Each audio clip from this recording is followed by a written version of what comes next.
Let's wait until it's... Well, good afternoon, everyone. Assalamu alaikum. And it's a great privilege for me to be invited to be standing today on the stage. But it's as well, I feel it as a frightening responsibility because I've been tasked to start the first of the sessions under the umbrella of the disruption. And that is something not easy. We had a fascinating debate in a way about what's right and what's wrong. I'll not be continuing on that theme. What I will try to do with a lot of humility is to take you through how I see this conversation that is happening. Previous speakers this morning talked about what's happening between the universe of telecom, universe of media, universe of content, the universe of technology companies or internet companies. And I'll try to draw a line in this new vocabulary that we hear. Everything is moving digital, everything is becoming smart, things are moving in this direction. And a big question in this disruption, actually, are we really ready for this move towards the old digital?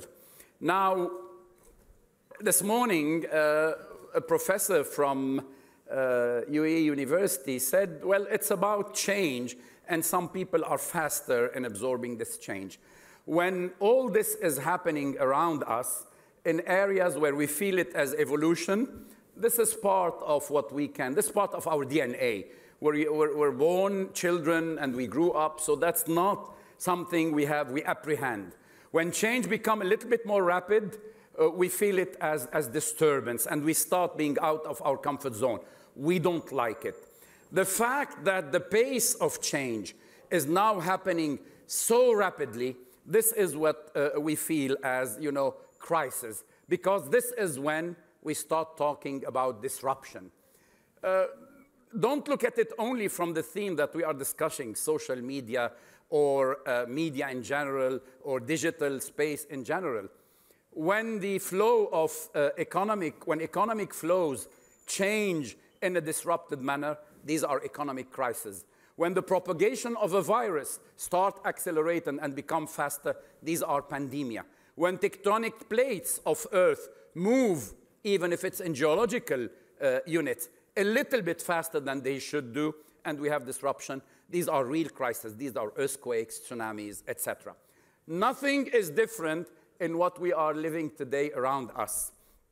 Today, when I hear parents talking to me about their children and how they are interacting in social media, we feel this as a disruption. We feel this from a social point of view as something that we feel as crisis.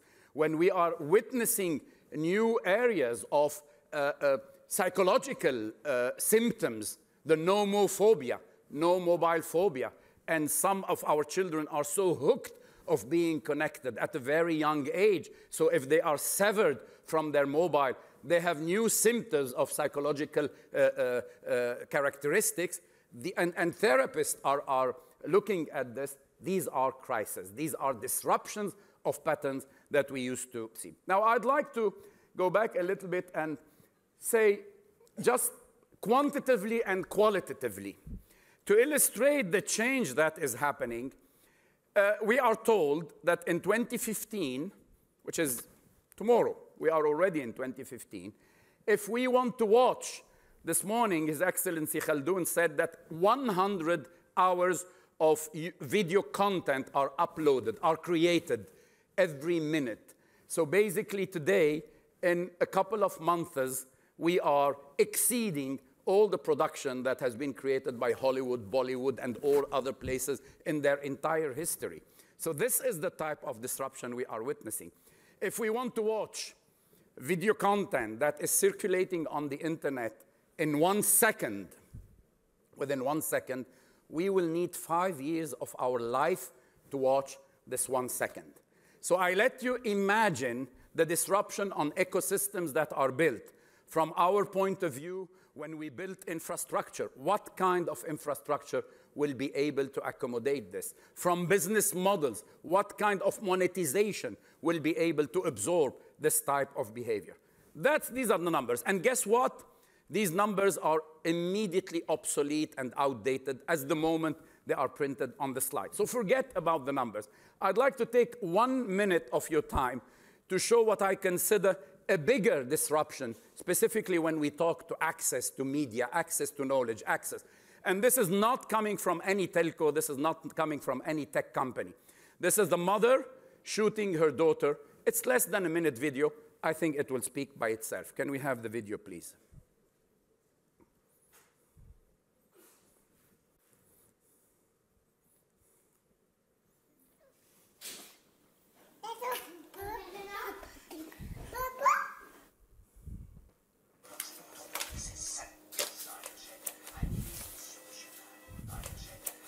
This is DNA changing now.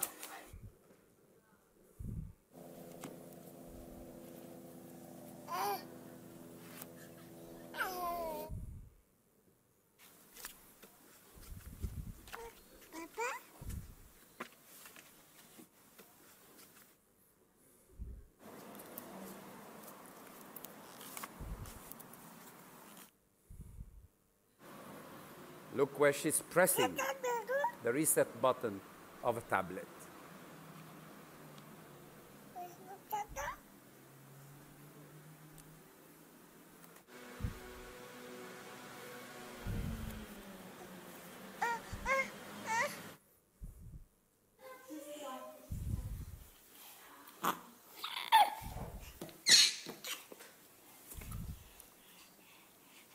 This is the real disruption.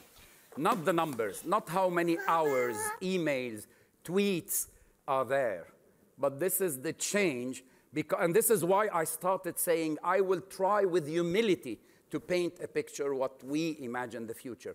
Because nobody knows what will be the behavior of this little girl who's not yet 1 year when she will become 10 years, 15 years.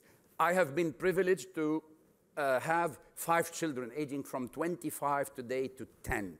And I assure you, I witnessed with my own eyes, when I was working in this field and seeing things evolving, I witnessed the change in behavior.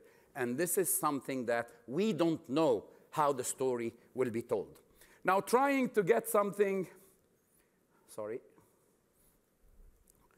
These are new technologies, of course. And we've talked this morning about 5G, and at some point it was 2G, 3G, 3.5G. I bet you no one knows what is the difference between 3.3 and 3.5 and 3. We like that because we were issued from this technology. But the main thing, the importance is that this is inducing new behavior. I can do things that I was not able to do. New behaviors are bringing new business players. Just as a reminder, all the companies that are part of our lives every day, the Apple, the YouTube, the Facebook, the Twitter, the Instagram, and we can take them, are a decade old in their impact. Where are these companies that had centuries sometime, that has to transform completely the boundaries of their business? Now, new business players are bringing new business models. Today, my colleague, His Excellency Ahmed Abdulkarim Julfar, mentioned that some players are putting hundreds of billions of dollars around the world in order to be able to enable this system to work, in order to enable social media. Other players are making the money. There is a new conversation that is needed. This new conversation has not happened yet, and it will have to take place at some point of time. And I might dare saying new business flows. And why I am insisting? Because in this flows, we will see new civilization models, in my opinion. I'll try to set some keywords in moving forward. This equation, where you had the world of content at the end, the world of content, music content, video content, publishing, magazines, etc., books on one side, the world of the pipeline, the telcos, the broadcasting companies, and the world of devices, appliances, the phones, cameras, faxes, computers, etc., gaming consoles existed. What's happening is that the last part of the equation, by the way, users were completely absent. And this is the world that I called the unshared certainties. I started more than 30 years ago in the telecom, in one of the largest telecom operators. And I used to hear, we don't need to talk to content providers. We have our certainties. We don't need to share these certainties. Now the world is moving because two things mainly happen. Three. One, the new content aggregation. Apple transformed, not with the iPod or the iPhone. Apple transformed with the iTunes business model the entire borders of the music industry that existed since decades in their distribution and the way they were doing things. That's one thing. The second thing that happened, the three screens phenomena, and even more. We don't need a TV, a mobile, a computer, a camera, a gaming console. We have three screens in our life. And tomorrow, these screens now with tablets, it's even a mix that is happening. And that changed completely the pattern to access anything we want to access around us. But the most important thing that revolutionized all this is this fact. Users became the real player today. Through the revolution of social media and through the content creation capabilities that was induced by this, users now, instead of being the absent component of this equation, became at the heart of this equation. Who is the #1 content owner today in the world? It's YouTube. How much content did YouTube produce? None, because you produce all this. And not only this induced changes in the economic equation, but it induced changes from a social point of view, since everyone in every remote area becomes a publisher, a journalist, a film director, etc. And this is changing completely the empowerment equation with all consequence on the social equation. Now, moving to this, vertical businesses, we talked about conversions. We talked about it this morning. This is the way the telecom industry existed. You had the fixed telephony, mobile telephony, and the internet space. And that moved completely to what we call the converged telecom. What happened in the media? Same thing. We are here in the Abu Dhabi Media Summit. Media existed around 4 pillars: TV, print, radio, and outdoor. Very quickly, we are seeing that now things have to be done in a converged manner. Same things happened for the appliances, phones, computers, TV, cameras, consoles, music devices. All now are conversions into the new smart devices that are existing, and so on. From this vertical businesses, we move to what we call the enablers. And this is where I'll try to put some of the rules where I see this world going. From the infrastructure,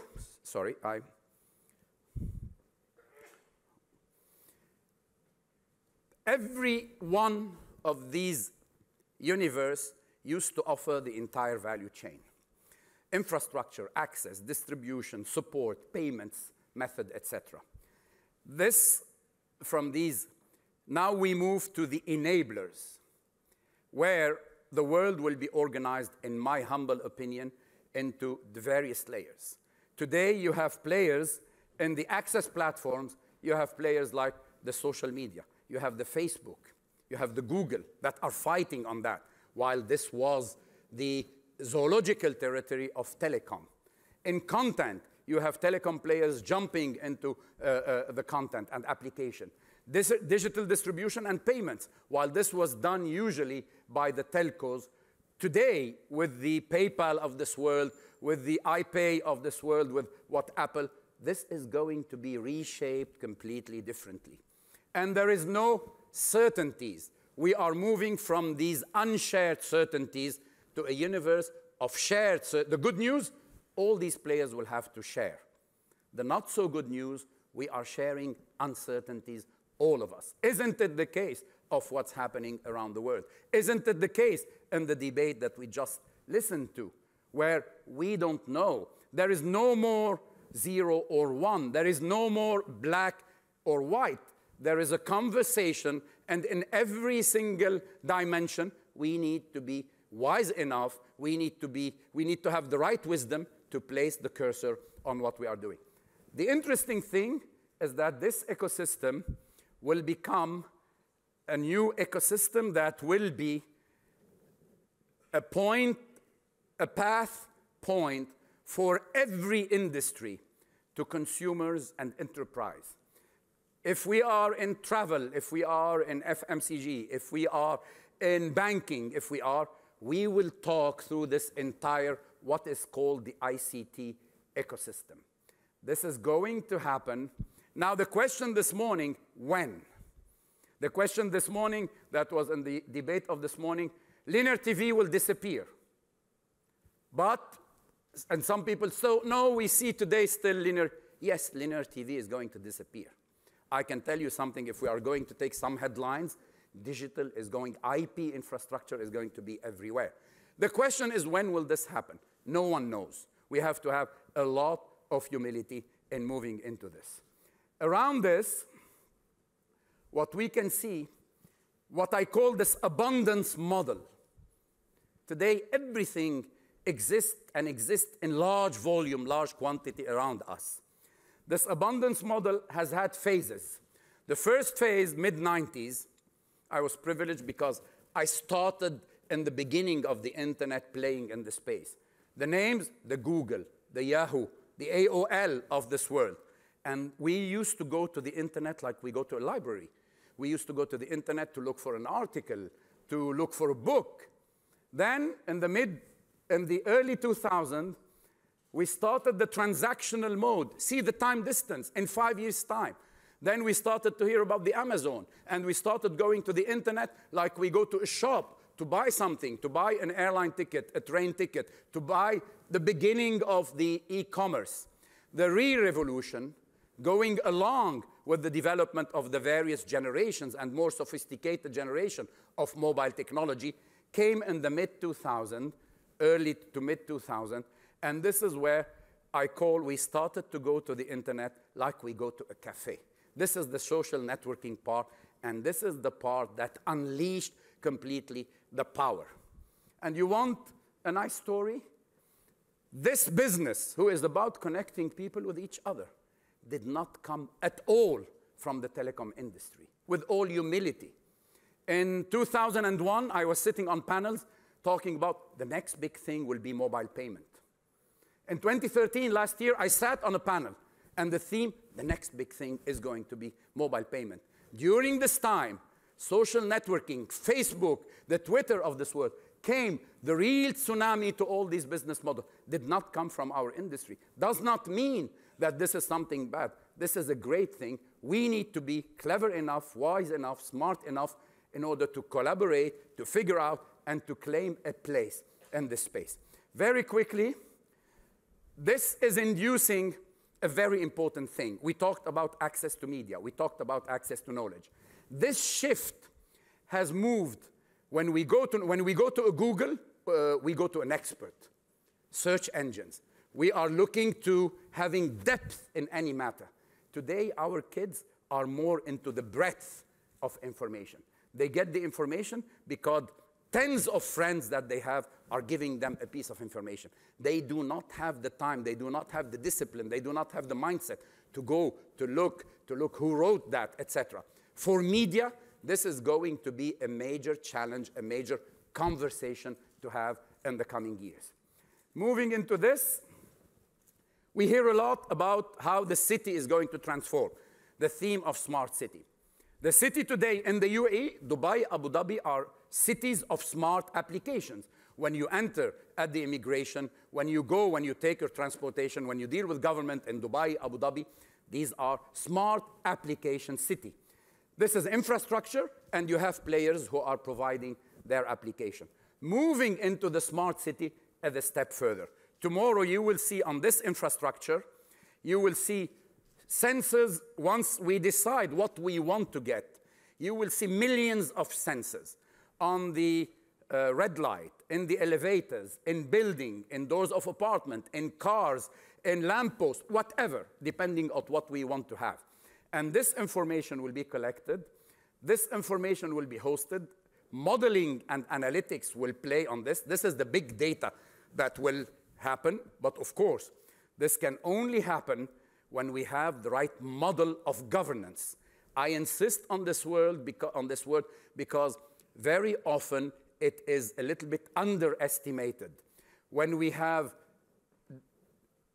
an entity who will decide who can get access to what, how we can authenticate in a ubiquitous manner people, consumers, enterprise, how we can secure the transaction, financial transaction, if payments are happening, how we can ensure that the right level of security, privacy, financial, etc. is happening. That layer is the most important in the success of the ecosystem of a smart city. Based on this, you will see then application enablement for all, and then either government entities, telco operators, banks, sorry, because the most important thing, I need to go. But most importantly, tens of entrepreneurs, of small businesses will have access to data, what we call APIs, in these open platforms, and will be able to create the like of Ubers, the like of all this application. This is the innovation ecosystem that people are calling for. I'll move quickly. Innovation, when we have this kind of ecosystem, innovation will happen by necessity. Her Majesty Queen Rania talked about this morning, when needs and capabilities met, and this is the innovation by necessity. And we are in this part of the world in necessity of a lot of things to evolve. It can happen, of course, by exploration, by creation of technopoles who will favor this environment, but innovation happens very often by what we call serendipity, which is an accidental outcome that creates a complete game changer. I dare to say that Facebook, when Mark Zuckerberg invented Facebook, it was not meant and planned to become the world-changing instrument that we see. It just happened. It just happened because there was a need. It just happened because people were eager and owned it and made something out of it. Now, there are some basic rules. I don't know how things will happen and when, but I know something. Being connected is today a basic human right. Some people in this part of the world might challenge saying, but when we have other more basic human rights like decent nutrition, decent healthcare, decent education, being connected is a basic human right. The second thing, we are moving more and more into a world that is transforming from unshared certainties to the shared uncertainties. The last thing, there is a need for new formats for knowledge, innovation, and new models for the relation that we will see between individual, family, the group, the society, the school, the bank, the doctor, the office, even the world. New formats of philanthropy will be seeing light because of what we are seeing in social media. I cannot end without talking about authority. Balance between openness and control. I think we spoke about it. Balance between intellectual copyright and the spread that is, and fair and ethical practices, governance, governance, governance. We talked in the previous, and you expressed yourself about the need of having some kind of regulation needs to exist. We cannot imagine this game-changing for the entire world that we are living without having regulations. It will simply not work.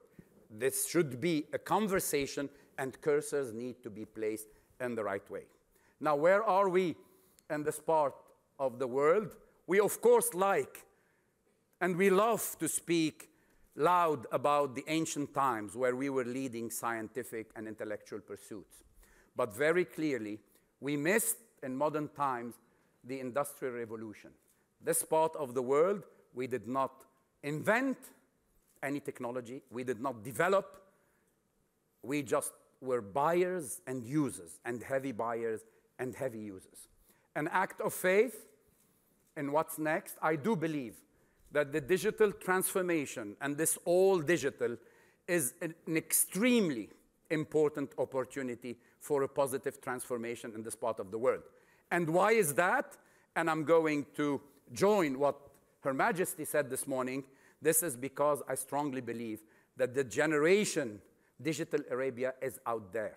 They're not waiting for us in this room. They are natives. They have built this. And we need, as Her Majesty did this morning, to call for invading the space for the positive messages, not leaving the space for only darkness messages.